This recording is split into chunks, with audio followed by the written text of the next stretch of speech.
दोस्तों मेरा नाम है अंसर, आप देख रहे हैं मिस्टर अंस चैनल यूट्यूब पे। आज की वीडियो में हम रैंडम एक्सेस मेमोरी यानी कि रैम के बारे में बात करेंगे। इसका मतलब है कि आप कोई भी ऑपरेशन परफॉर्म कर रहे हैं तो उसको आप एक्सेस कर सकते हैं, और जो रैम है वो रैंडमली डाटा को एक्सेस करती है। तो रैम जो है क्योंकि डाटा सेव करती है टेम्परेरी तौर पे, जब आप कोई प्रोग्राम चलाते हैं तो वह एक्चुअली रैम के ज़रिए चलता है, और रैम ही आपके प्रोग्राम के परफॉर्मेंस पर मुनहसर होती है। आपकी प्रोसेसिंग तब फास्ट होगी अगर आपके पास रैम जो है वो अच्छी है या आपके पास ज़्यादा रैम मौजूद है। रैम है रैंडम एक्सेस मेमोरी, ठीक है, जिसकी मेमोरी को आप रैंडमली एक्सेस कर सकते हैं, यानी कोई ऑर्डर आपके पास मौजूद नहीं होगा। It is also called direct access memory. इसको डायरेक्ट एक्सेस मेमोरी भी बोलते हैं। Random access means that each individual byte in entire memory can be access directly. इसे रैंडम एक्सेस इसलिए कहा जाता है क्योंकि आप किसी भी बाइट को प्रोसेस कर सकते हैं। आपको किसी ऑर्डर की ज़रूरत नहीं होगी कि पहले कौन सा फंक्शन या कौन सा बाइट है उसे आपने प्रोसेस करना है। आप किसी भी बाइट को ले सकते हैं, आप किसी भी डाटा को ले सकते हैं। तो अगर बात करें next, RAM is use to store data instruction temporary. एक बात का आपने ख्याल रखना है कि जो हमारी रैम है वो वक्ती तौर पे, जब आप कंप्यूटर चल रहा है तो वक्ती तौर पे वो डाटा को सेव करती है टेम्परेरी, लेकिन जैसे कंप्यूटर ऑफ होता है वो डाटा जो है वो ज़ाया हो जाता है। अब program must be loaded into RAM before execution. Execution से पहले आपने डाटा को रैम के ज़रिए लोड करना है।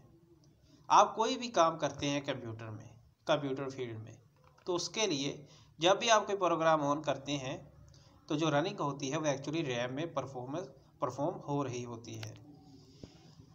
तो नेक्स्ट अगर बात करें, हमारी जो रैम है वो वोलाटाइल मेमोरी है। इसका मतलब ये है कि आपका जो कंटेंट है, आपकी जो चीज़ें हैं खुली हुई हैं वैसे, वो ज़ाया हो जाएंगी जब कंप्यूटर हमारा ऑफ होगा। RAM is a read write memory. आप इसको रीड भी कर सकते हैं और मेमोरी में राइट भी कर सकते हैं। CPU can read data from RAM and write data to RAM. CPU जो है जब आप कोई प्रोग्राम चलाते हैं तो रैम के ज़रिए डाटा को एक्सेस भी करता है, और अगर लिखना हो तो वो लिख भी जा सकती है। It is use to store data and instruction while it is being executed. जब एग्जीक्यूशन चल रही होती है आपके प्रोग्राम की, आप कोई गेम ही खेल रहे हो, तो एक्चुअली रैम के ज़रिए वहाँ पे परफॉर्म हो रहा है, तो उसी वक्त जो डाटा है वो रैम में सेव हो रहा होता है टेम्परेरी तौर पे। लेकिन जैसे ही कंप्यूटर ऑफ होगा आपका प्रोग्राम ऑफ हो जाएगा। प्रोग्राम ऑफ होना क्यों है? क्योंकि आपकी जो रैम है वो डाटा ज़ाया कर देगी। RAM is also called main memory या प्राइमरी स्टोरेज। इसे प्राइमरी स्टोरेज इसलिए कहा जाता है कि ये वक्ती तौर पे डाटा स्टोर करती है। अगर उसको बाद में इस्तेमाल करना तो आपको सेकेंडरी स्टोरेज में लेके जाना पड़ेगा। RAM play very important role in the processing speed of computer. Computer की जो प्रोसेसिंग स्पीड है वो रैम पे मुनहसर करती है। जितनी अच्छी रैम उतनी अच्छी performance. A bigger RAM size provide larger amount of space for processing, so the processing speed is increased. The amount of data that can be stored in RAM is measured in bytes. Most desktop computer typically have 4 GB RAMs or more.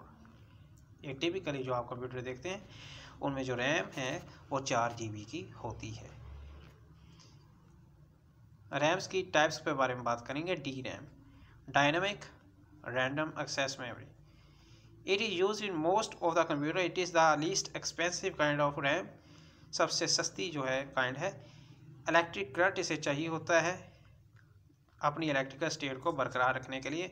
जैसे ही current बंद होगा आपका data ज़ाया।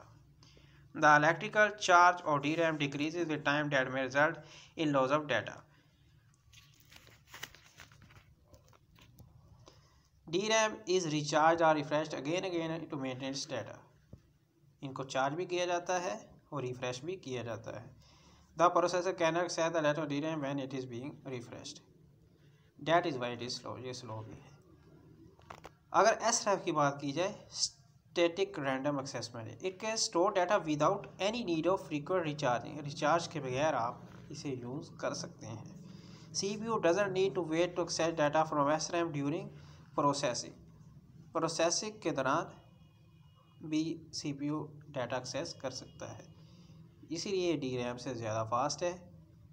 Power भी ये कम लेती है DRAM, और ये लेकिन मोर एक्सपेंसिव है।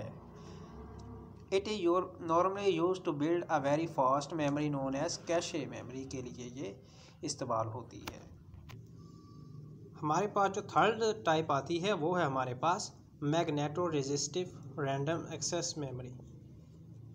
It store data using magnetic charges instead of electric charges. ये मैग्नेटिक चार्जेस को यूज़ करके डाटा को स्टोर करती है टेम्परेरी, ना कि इलेक्ट्रिकल चार्जेस को। MRAM यूजेस लेस पावर, इसीलिए ये लेस पावर लेती है दूसरी रैम टेक्नोलॉजी की निस्बत।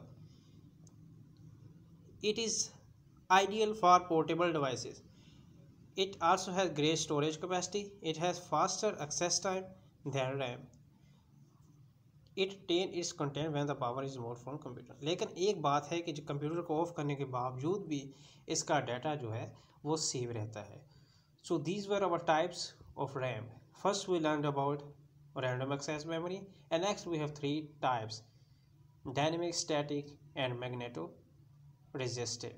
So we're gonna see in the next video. Until then, goodbye for now.